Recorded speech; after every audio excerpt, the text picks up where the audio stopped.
TFM.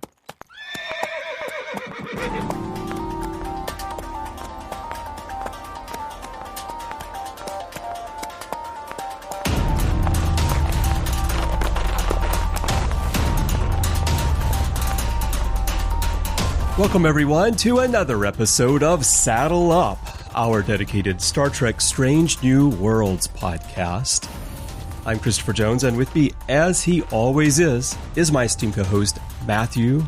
And Matthew, I'm just going to get rid of all suspense. I'm going to tell you right now that by the end of this episode, we're going to do one of the most dangerous things we've ever done on Trek FM. We're going to sign the Scorch.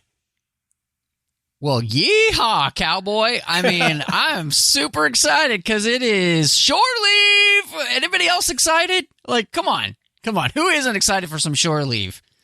More like stay leave. Well, I mean, if you're a stick in the mud. Or Fun's funeral. Exactly, where Fun goes to die. I wonder if the force field would protect us if we rode our horses out on the hull to sign the Scorch. I don't know. We should ask Pike, because I bet that's how Pike signed the Scorch. Oh, I bet you're right. That's my headcanon. Yeah. That's perfect. All right, everyone. Today we're going to talk about the 5th episode of Strange New Worlds. This is Spock Amok, and here is a very quick rundown. Spock and T'Pring rendezvous at Starbase 1 for a little R&R and quality time together. But those plans go awry when work gets in the way for both. The situation is compounded when their candle ceremony abruptly ends, or rather fails to do so, and the lovers switch bodies. Throw in number 1 and La'an playing Enterprise Bingo and a fly fishing hat, and the story moves dangerously close to hijinks. And don't forget about those high-stake negotiations that are going on. So, Matthew, let's just jump right in. And I thought it would be good just to start with the subject of comedy in Trek, because I felt like not since DS9 has Star Trek pulled off this level of comedy. And they did it right after a deeper episode, a very suspenseful episode. And then they just flipped that switch. Yeah. And we didn't know at first that this was going to be a comedy. I think it's something like about 10 minutes in before we really get any indication of the hijinks that await us. What did you think about this and having comedy in Star Trek again? Thank goodness, for the first time in so long. I mean, I thought this episode, and I mean, I'm not going to apologize for giving it away right away, which is this episode is just utterly delightful. I think it's a breath of fresh air. I think it's great to allow your actors to be able to show this side of them, because humor is just another way of getting to know characters and what they find funny, what they don't find funny, how they're funny. All of those things are phenomenal. And I think we found out a lot about the characters in the way in which they relate to other human beings, and their funny level, like some people just don't have a very high funny level, and some people have a really high funny level, and so I just loved it. I mean, I rewatching the episode, I was enjoying it so much, just because I think all the actors are having such a good time. It reminded me of, and you said that with Deep Space Nine, but it reminded me of the episodes like Our Man Bashir or Bada Bing, Bada Bang. I think it's just, it's something to which I think is lacking, and Enterprise, did this well too, right? You would have those episodes that would be more humorous, and I think it makes for much more rounded characters when you give them the opportunity to not always have to be so serious. I feel like Star Trek kind of needed to answer the question of the Joker. Why so serious? Because it just doesn't really work as well when you don't get to see characters from all sides. And so, I 100% love it. It sounds like this is something that you really gravitated toward as well. Oh, yeah. knew the title of the episode beforehand, Spock Amok, and I was thinking, okay, what are they going to do with this? I wasn't expecting this. And I tweeted right after I watched it the first time. I said, that was absolutely brilliant. I feel like Star Trek just woke up from a 20-year slumber and remembered what it is. Yeah. And I do think this is definitely, if not the best, it's certainly among a tiny handful of the best produced episodes in the last 20 years in Star Trek for me. And the reason for that is because they brought in the humor, they brought in the serious commentary, they put it all together. They gave everybody something to do. Even Ensigns Christine and Zir are in on it. Yeah. Everybody has something to do, and you get to see characters kind of out of their usual situations and demeanor. They just rolled everything up so well. And I think Star Trek, as much as I've enjoyed, of course, Picard Season 2, which you and I just recently covered on the Artificial Tango, and Discovery, I think Star Trek has fallen too far into this serious pit in its modern incarnations, where everything is so high stakes all the time and so serious. And I'm here for the serious. That's why I fell in love with Star Trek growing up. I'm here for the serious. I'm here for the serious, you know. I love Star Trek for its social commentary. That's the reason that I care so much about it. It's the reason I created this network, so we could talk about it as we do. But I also have a sense of humor, and I love fun episodes. And I'm glad that they brought that back. We've talked on here about how the first 4 episodes captured the spirit of the original series, but put it in a modern wrapping. And I think this one especially has done that because it brought those light moments that we loved in. And I just thought it was really fantastic. And I think it's important that Star Trek can be lighthearted sometimes. Oh, I 100% agree with you. I mean, I really couldn't agree more. And now I will say there is only one thing in this episode that I did not like. And that's that Mbenga says that he's going fly fishing. Can Hollywood not learn what actual fly fishing is? You need to go watch A River Runs Through It. But lure fishing and fly fishing are 2 totally different things. Okay. And so I was super annoyed that they got that wrong. Maybe it's changed by the 23rd century, Matthew. You know, I don't think it's going to change that much because fly fishing is quite a bit different, you know. And so anyway, other than that, the episode is just phenomenal. So yeah, but that hat, I mean, you have to forgive him. Oh, well, that hat was fantastic. Yeah, so. All right. Okay, so we've touched on the comedy, and we'll come back to it, of course, as we go along. And I've talked a little bit here about finding balance. And what I really loved here is that the episode is primarily a comedy. Primarily, it's very lighthearted, but there are these moments here and there where they drop in some very serious social commentary. And sometimes it's just a very quick exchange. And then sometimes it's more drawn out, like with the negotiations with the Rongovians. But 3 things that stood out to me are there's the question of in a culture, and again, I do feel like, and we saw this in the first episode of the series, I do feel like the writers are very much commenting on the current state of affairs in the United States and American culture, because this one applies a lot more there than it does where I live in Japan.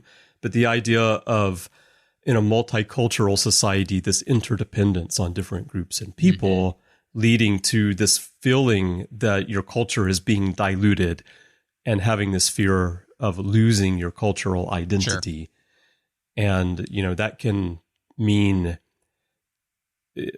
based on your race, your color of your skin. It could be based on your sexual orientation or many aspects of how you identify yourself. So it's not one single thing. But in a culture like the Federation, you have to really be open to working together because you have so much diversity. And that's something I think that our world is struggling with right now. And I feel like we had made a bit more progress and we've fallen back quite a bit. But anyway, that question is raised in here. There's also the one of people just looking for someone to take their point of view, which I think pretty much sums up the discourse in social media these days. And then losing an opportunity over mere words, which is brought up in here as well, which is how so often these days they want to bring someone over to their side to support their cause, but they get so caught up by some tiny nuance of language that they shut that person out and they lose the opportunity. So these are not the key parts of the episode at all, but the fact that the writers can drop these elements in this otherwise fun story, I thought showed a real understanding of what Star Trek is and a deftness of being able to bring those pieces together and couch important messages in a way that might actually reach people. Yeah, I think you're absolutely right. You know, it was interesting, the whole idea,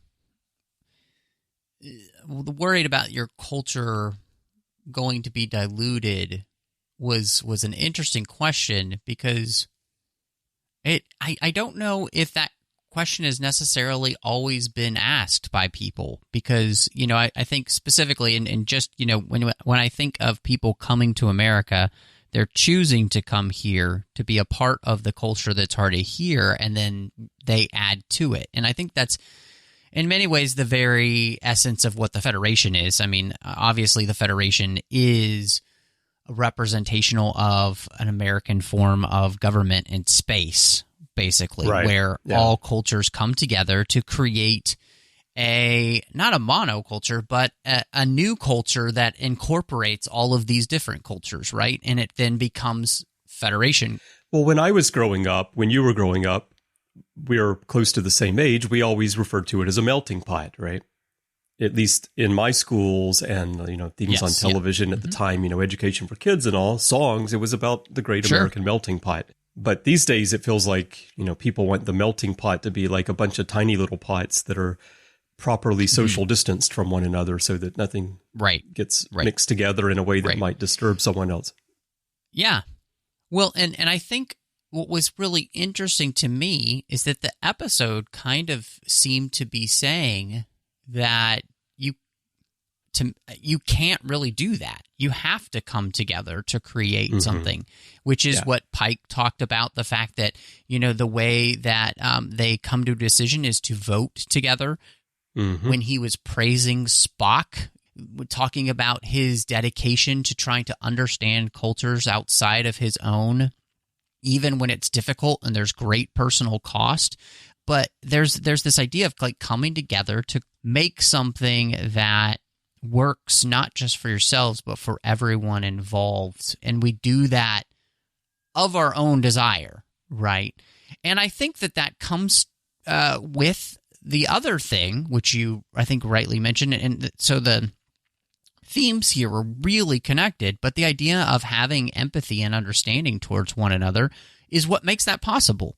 To be able to put yourself into somebody else's shoes, to hear somebody else, to listen, to not disregard the words that they're saying, but also to not be so intent on listening to every single like syntax, just looking for a way to deconstruct what they're saying, and to like you're listening with the opportunity to understand, not to misunderstand and or take offense.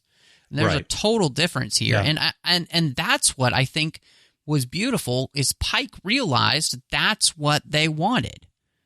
Yeah. They wanted somebody to understand who they are and to basically give them what Pike did, which was that honest answer, which is, hey, you know, we're actually here honestly because we want access to your system. We want access so we can get to the other side. A byproduct of that would be great. You'll get some things, we'll get some things, but really it's us not wanting the Romulans and the Klingons to have it, And I think by actually opening up that honest conversation, you have a better foundation to be able to move forward.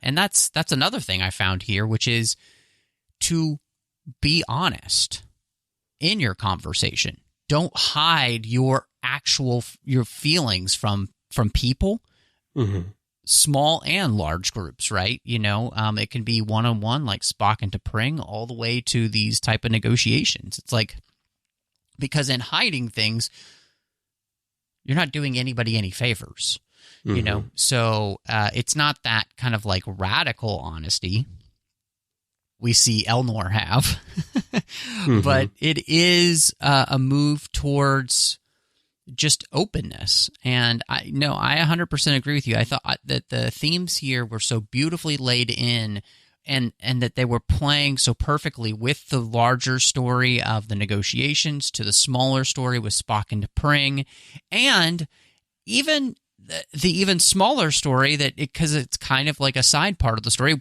but with Nurse Chapel and her relationship and her desire and her then honesty to say, yeah, I mean, I wouldn't mind having a relationship with somebody, but as she says, it would have to be the right guy. And, so she's even being honest with herself in that sense. So you are 100% right. This episode is so funny, but yet at the same time, it's able to really capture that Star Trek spirit of helping us just look at ourselves and be able to do an emotional check on ourselves, like, and not just emotional check, but actually just like, maybe I need to sit down and think about myself and who I am and how I'm presenting myself and my own honesty towards myself and to others. It's just great. I loved it. Yeah. So let's talk about staying on this topic, because you mentioned how he defended Spock.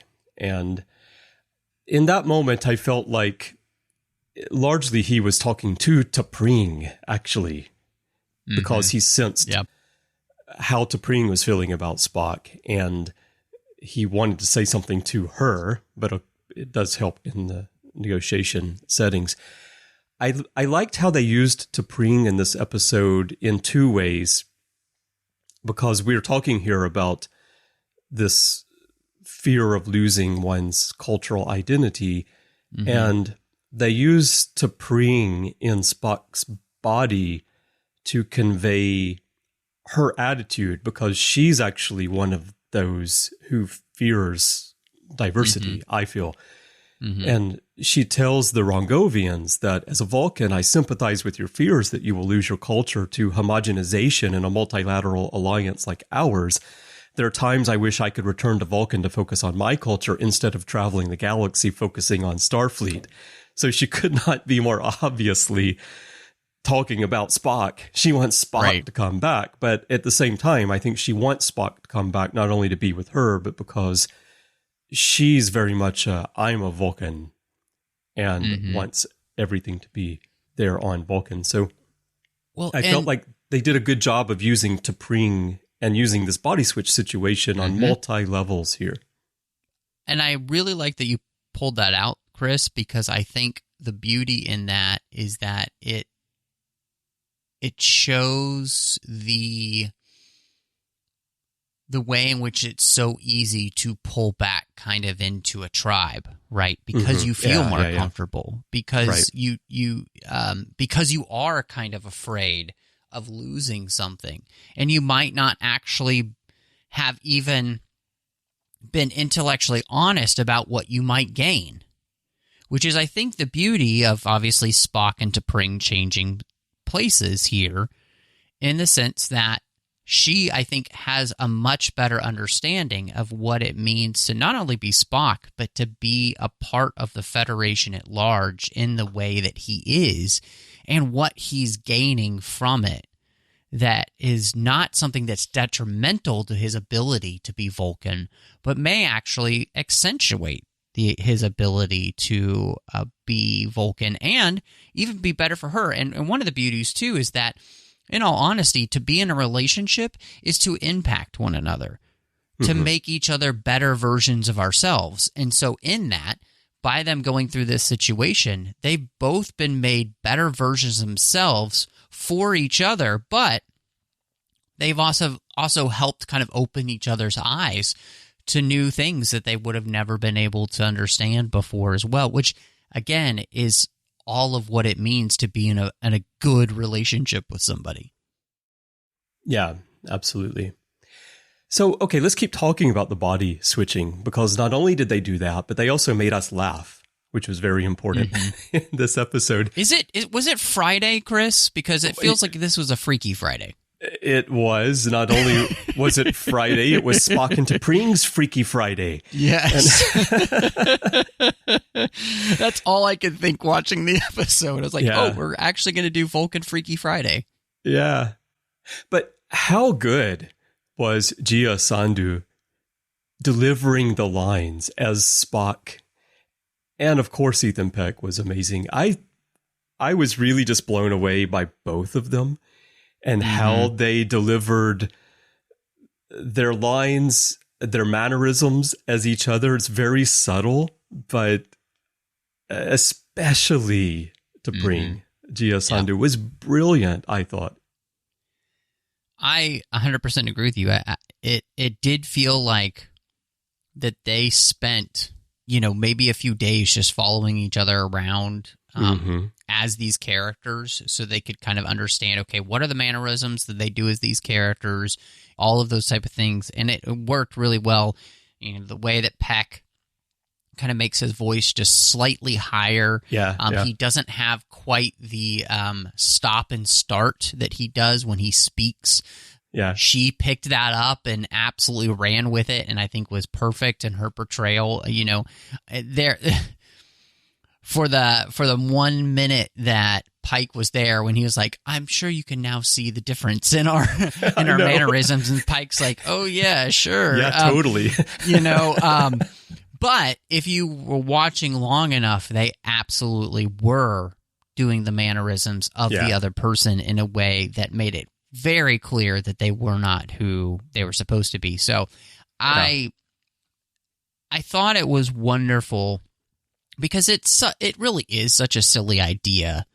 But, the beauty is that with Vulcans and their Katras and the way they do things, absolutely 100%, this makes sense. It doesn't break canon or anything. It's a fun way to be able to allow them to go deeper into what we talked about just a minute ago, which is really this silliness actually allows the characters to be able to grow and to move forward. And to me, I just feel like that's good writing in the end. Absolutely. I love the moment when Spock and T'Pring's body is there and gets the call from the colleague, Catil.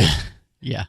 And she says, T'Pring is not here. I mean, I am not, never mind. Yeah. And then her colleague starts telling her something and she says, "I'm sure that I'm great at this." Yeah. That was really funny. Just the deliveries were so brilliant. And yeah, I think you said everything really well there about the importance of this situation for their character growth. And it was, of course, played for comedy on the surface, but it is a great way of moving the characters forward. And we see that at the end when we're there in Spock's bed. And then it goes away, and then they play "I'm Looking" by the Kings and Queens out into space. And I love that too, because it reminded me a little bit of those moments on DS9 where we would pull away from the station with jazz playing, or like something you don't expect in that situation. So I thought that was wonderful. Well, and it was kind of fun because, the ability to be on the Starbase, and you have all the different, biospheres, and I'm sure there probably are like actual nightclubs there and those kind of things that for crew members to go enjoy. I Oh, mean, yeah. you know, and hey, Star Trek 3 showed us nightclubs do still exist because we saw McCoy, you know, go to one.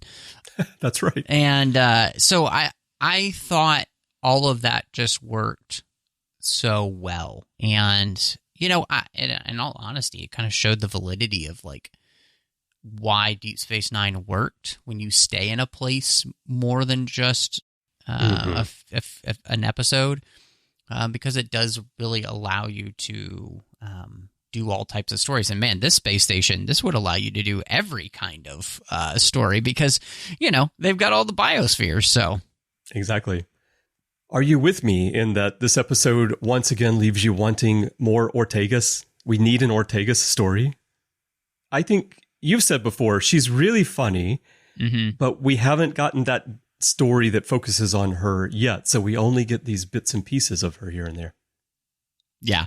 I think that she is really enjoyable. And what I think is great is the way in which she has a lot of relationships with a lot of different people on the show. But you can tell that she has a fantastic relationship with Chapel. And I really enjoy that, you know, the way in which they're kind of able to keep each other honest. You can kind of tell they're the type of characters that their friendship is one where they save each other if they need to.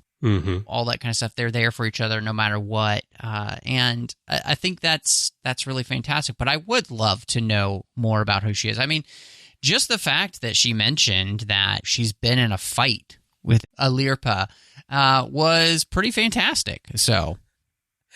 Well, I get the feeling that, of course, she looks very young, but I get the feeling that she's been on the Enterprise for a long time. And she has lots of stories to tell. That's just the feeling that I have from her. Like, she's not one of the newbies. She's the people who play jokes on the newbies, right? Right, exactly. But, I mean, it will be interesting if they finally kind of let us get a sense of who she is as a character. I think that would be, you know, really nice, especially since I feel like all the other characters, we've gotten at least a taste of who they are. Yeah, right. Yeah. One other character thing to note here, Hemmer is not in this episode. Do you think that's because Hemmer can't do funny? I think it's more because Hemmer's idea of being on shore leave is even worse than number one, and probably right. Noonien Singh, because I think he just spends his time in engineering, probably like polishing things, reading the manuals. He's Scotty, reading the manuals. Right? He's also not only reading the manuals, but he's also writing. I think that's probably what he does. Is he writes about his adventures and in engineering. It's the Hemmer Chronicles, and it's really an engineering textbook with fun quote unquote anecdotes. So. I wish this podcast were visual so people could see the air quotes that you just did. That was funny. Well, I mean, I did quote unquote air quotes, you know, like I know, quotes, ding, ding. But it's not the same as the visual. Okay, let's talk about Enterprise Bingo.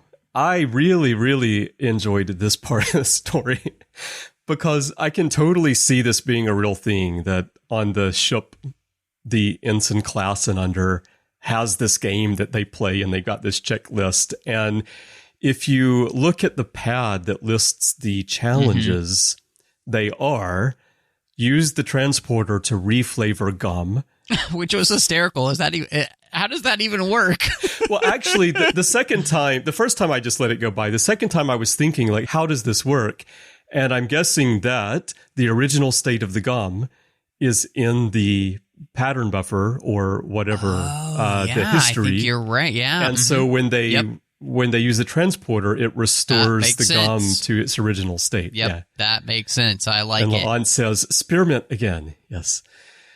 The second one is a phaser stun duel. Which was great. I love number one being like, oh, that stings. And La'an's line and the way it was delivered. Are we having fun yet? Was so like, I'm so sorry I did that to you. The third one is a Turbo Lift 2-floor shout challenge. The fourth item is set the universal translator to Andorian. The fifth is gravity boot hang challenge. Sixth is medical tricorder challenge Vulcan marsupial. Seventh is food replicator challenge durian fruit, which I took as a Legend of Zelda Breath of the Wild reference, but I don't know.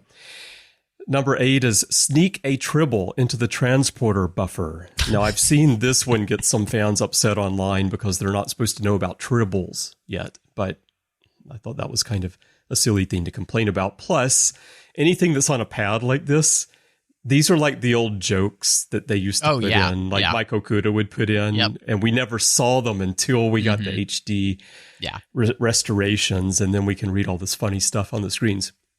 So it doesn't really matter. Number 9 is sit in the captain's chair. And number 10 is the EV suit challenge, unsanctioned spacewalk. And then finally, number 11, the icing on the cake, is signing the Scorch, which is the oldest unreplaced tile on the Enterprise's hull. So I thought this was really fun. And they couldn't have picked two better characters to put together and have them go through the process of playing this game. The thing about this is the way in which it was the silly lesson about putting yourself in other people's shoes and experiencing something that you wouldn't normally experience because you want to understand another person, and the way in which that can open your eyes to a new way of thinking, a new way of life, or just a really enjoyable experience. And so I thought this was great. They were hysterical together. Their whole good cop, bad cop thing was that was great. Of course, Noonien Singh is the bad cop. And what's great about this episode is that it confirms to me that they have not only done a fantastic job with casting in this show, but they've done a fantastic job of allowing you to get to understand who these characters are, so that when we get to in this episode where we're supposed to be having fun with our characters, we are having fun with our characters, right? That's amazing that they did that in 4 episodes, because I had the same thought. I feel like I already know these characters so well. And so this all works perfectly fine because, I know the personalities of these characters. And I can see how they're playing differently. I mean, to give you an example from Deep Space Nine that doesn't work because it happens too early is Dramatis Personae, where it's not a funny episode, but it's that case where aliens have taken over the bodies of our characters and they're acting differently, but we don't know the characters well enough yet for that kind of thing to work. But here, now it's easier to pull off with comedy, I would say, than a situation like that. But still, I really felt like I already know these characters quite well. And it surprised me because I thought this is only the 5th episode. How did they make me feel connected to these characters so quickly? I'm going to reference a show that people may roll their eyes at, but in all honesty, the very first season of Grey's Anatomy was phenomenal with this. By episode 1, you felt like you knew who everybody was, and by episode 2, you hit the ground running, and by episode 4, you absolutely were in. And I think if you are able to create in your writing enough of an archetype of a type of character, but at the same time give them some nuance, that's the beauty. And I think that's kind of what they've done in this show, is that each one of these characters is a slight archetype that we're familiar with. So we can immediately kind of connect with the character and understand who they are. We're just waiting for the show to continue to elucidate that, right? And I think that's what we've got. And that, again, that does take deft writing, because if you do that and the characters aren't interesting or they just feel like an archetype without anything else to them, it's boring. And so I think that it's the actors, it's the writing, And then, of course, it all comes down to performance. And those three things this show has in spades, I believe. And so, as an example, I think one of the characters to which this has worked the best with is one that has had screen time, but we haven't gotten super personal with her except for this episode, which is Christine Chapel. Right? Mm-hmm. We've seen that she's great at her job. She's funny. She's kind of light and vivacious as a character. And yet, we actually saw that there is a deeper side to her. She just doesn't like showing it. Why? Because she's actually afraid of commitment. Like, that's her character. Right. That's who she is.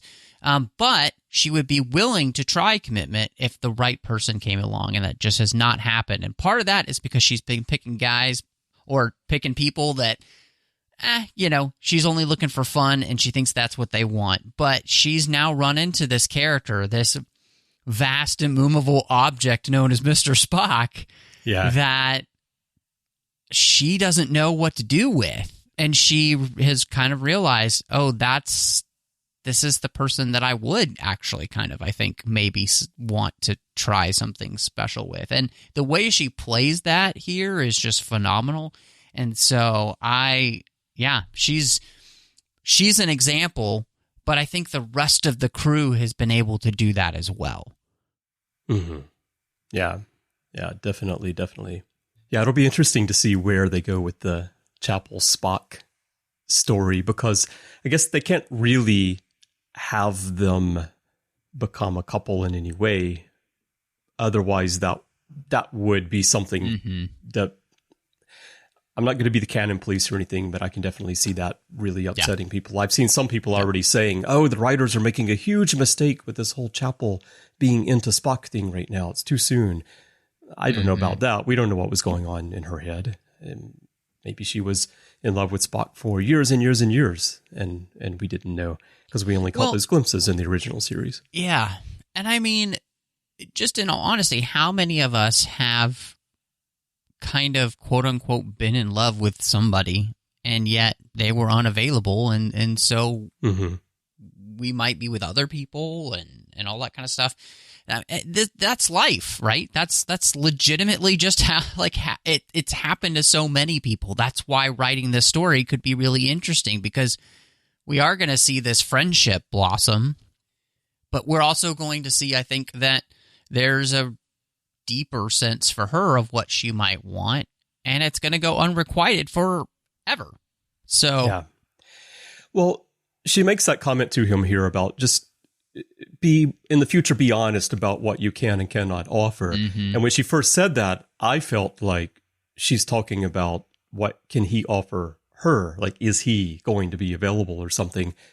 And then she says, I just mean be honest with yourself. But I'm not sure that's actually what she meant by that. I feel like that's a little bit related to her seeing him as that right guy. And I think that came across too when she was sitting there in the Starbase talking to Ortegas about relationships towards the end. No, absolutely. I mean, she clearly has feelings for Spock that go beyond friendship and the desire just to be friends. And I think, again, to me, I think that's an interesting thing, because having experienced it myself, where you go through the frustration of liking somebody more than they're willing to like you or can, and at the same time you also are doing your best to be a good friend. It's a tough road to hoe, it really is. So we get a good luck to Christine, and I'll be very interested, like you said, to kind of just see how they handle this, because it is a story to which there's not a lot of development room. Yeah. But it is something to which, too, I mean, obviously with the way TOS was, you were never going to get this type of development at all. Yeah. So it is nice to be able to have this here. So while we're talking about Christine Chapel, I just want to stay in sickbay for a minute, because you mentioned on an earlier episode about medical technobabble that we get in here.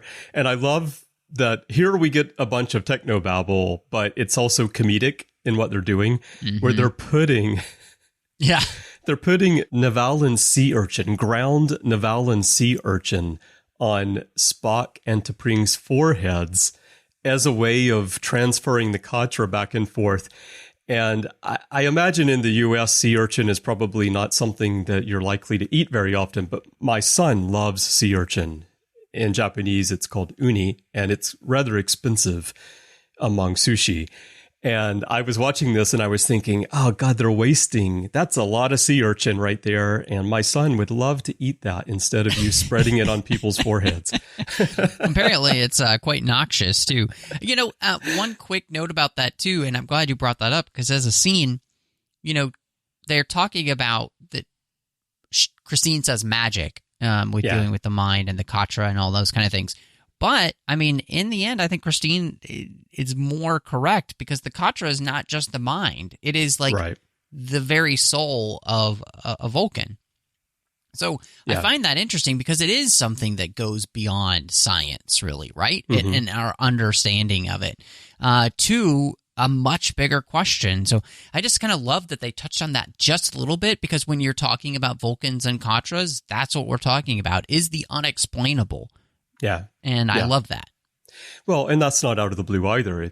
At the beginning of Star Trek 3, the idea of the Katra being kind of magic or mysticism is already there and established. Until you kind of come face to face with it here. I mean, again, you are dealing with this thing that's happened, which shouldn't be able to happen, but has. And so, I mean, I think it's very silly and all that, but it is actually pointing to something which I think is really neat to touch on. Yeah. Well, let's move on to a final point before we get into the final thoughts, and that's just the negotiations themselves and how these Rongovians react to different cultures. I thought this was quite interesting, and we've talked about it a little bit already, about them being someone who maybe is looking for someone to share their point of view. And I think you explained it well earlier, but I thought the name was interesting, the Rongovians. I don't know if it's a play off the word wrong because of how they react to the situations. Well, it's a fascinating thing, because I think everybody reacts to them wrong in the sense is that because they take on the persona of the people that they're talking to, and they take that wrongly. What they want is for somebody to actually be like them, and to understand them and understand where they're coming from. And so to me, I thought that was it makes sense. But the fact that Pike picks up on that, because if you're listening in the conversation at the beginning, they talk about their people and who they are, and that they have this empathy, and empathy is the most important thing to them. And so Pike puts those pieces together by being in all of these negotiations with them. And I think what I liked about that was the way in which it shows that Pike is, he's definitely a captain who enjoys the action, but he's also an observant person. And he's paying attention.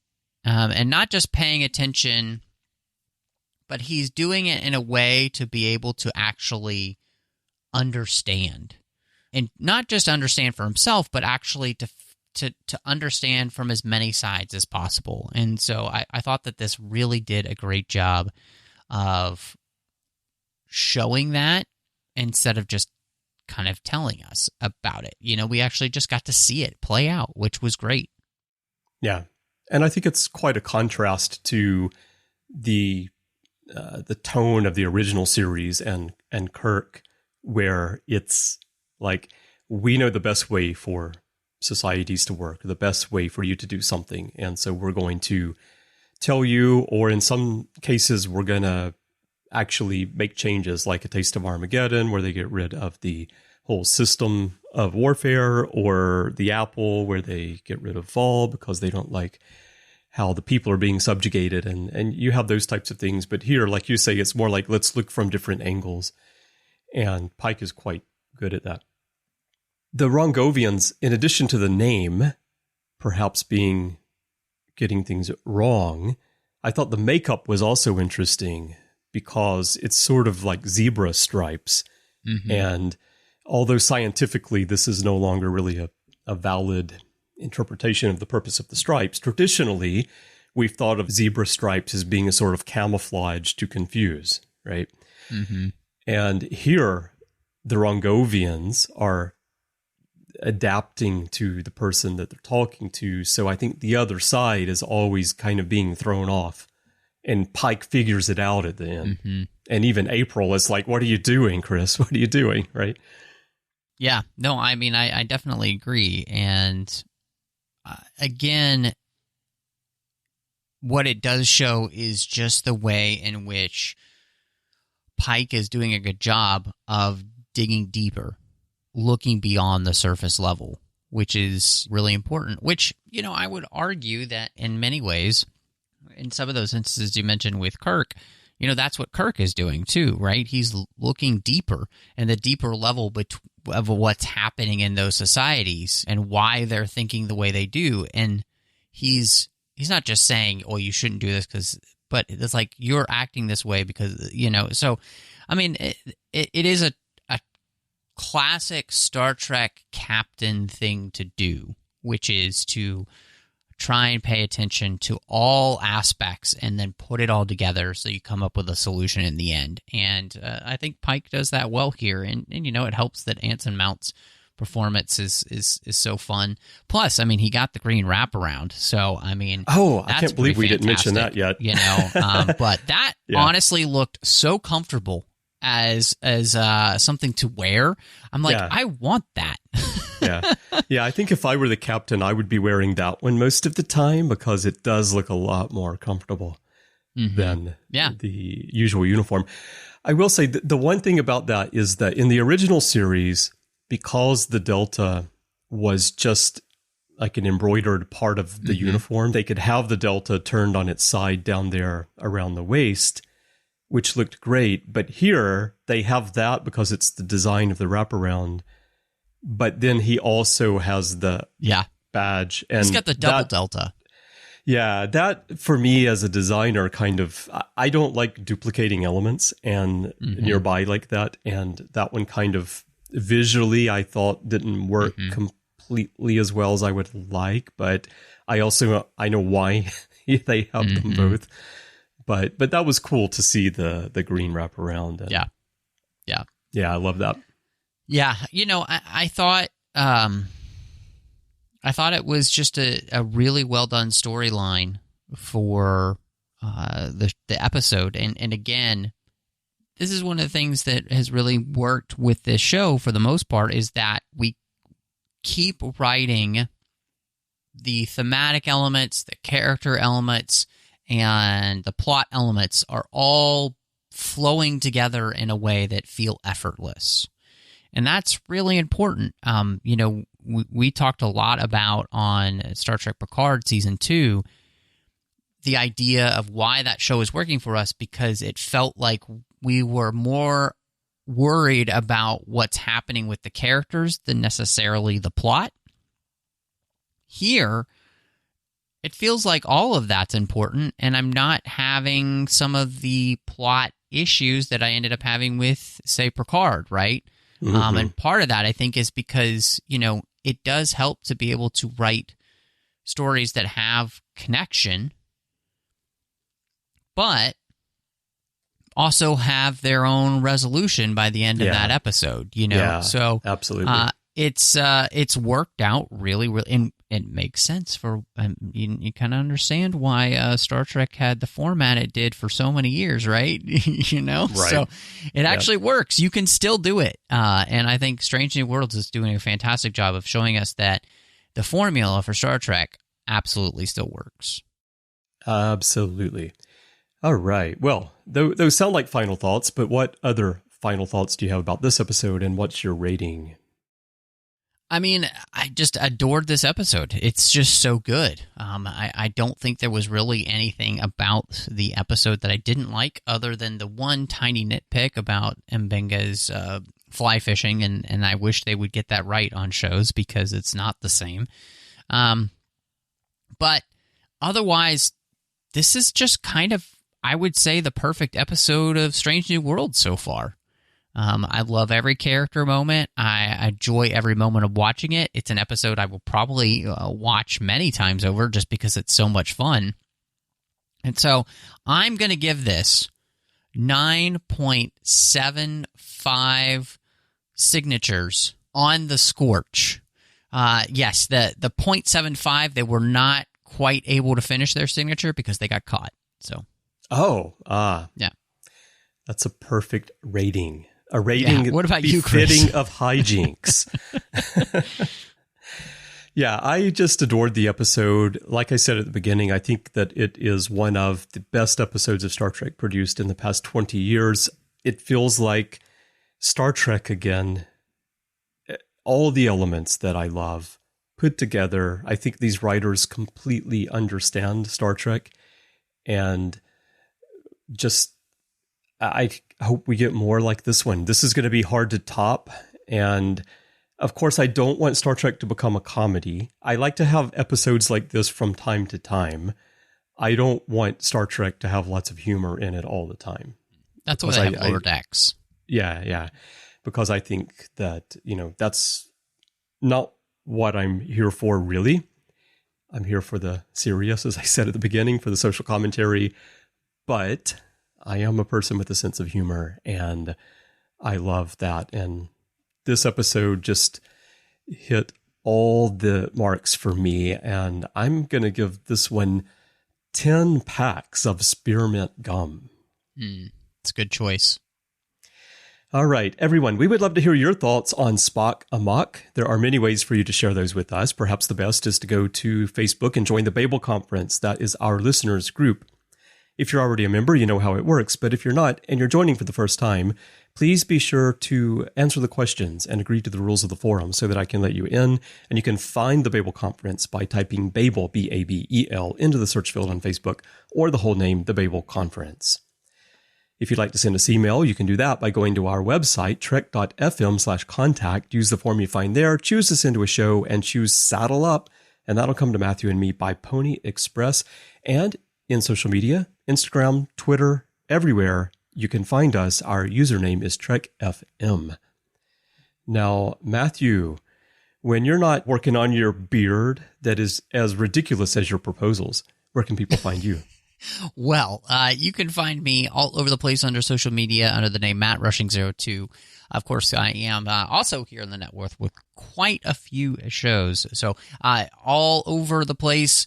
Got the 602 Club, which is our general geek show talking about all of the fandoms we love outside of Star Trek, because we talk a lot of Star Trek, like on shows such as Literary Treks, The Orb, The Artificial Tango, and Warp 5. Literary Treks about the books and the comics of Star Trek. The Orb, Chris, is where we talk about Star Trek Deep Space Nine. The Artificial Tango, Star Trek Picard. And Warp 5 is where we're walking through right now every single episode of Enterprise, celebrating 20 years of that show. And we're in the second season. We're having a blast, so hope you'll check that out. And then, of course, over on the Nerd Party Network, you'll find me with two shows. One is a completed show that I did with Drea Kaufman called Owlpost, and we did every single chapter. We talked about every single chapter of the Harry Potter series, one chapter at a time, which was so much fun. And then, of course, you can also find me over on Aggressive Negotiations with John Mills as we talk Star Wars each and every week. And Chris, I'm excited for you to tell people where they can find you, especially if, maybe they want to have a good laugh with you about this episode. Well, you can find me in the bar on Starbase 1. I'm going to be ordering some drinks that haven't been invented yet and enjoying my time there in the biospheres. And maybe I'll go fly fishing with Mabenga Matthew just to find out what he's really doing. But when I'm not doing that, you can find me on all the shows that you mentioned on the network that we do together. And also Larry Nemechek and I do the Ready Room from time to time. And there's Interphase. And I'm in many episodes of many shows in the back catalog here. So check all of those out if you're interested in hearing more of my thoughts about Star Trek. And when I'm not podcasting, of course, I'm very busy with all the magazine stuff. And you can find out about all of that through my social media. And if you'd like to chat with me, that is the place to go. Twitter is where I'm most active. My username is C Bryan Jones, letter C, and Bryan with a Y. And I'd love to talk to you there. And if you'd like to help us keep this show and all the shows that we mentioned, everything that we're doing on the network going, we could really use your help through Patreon.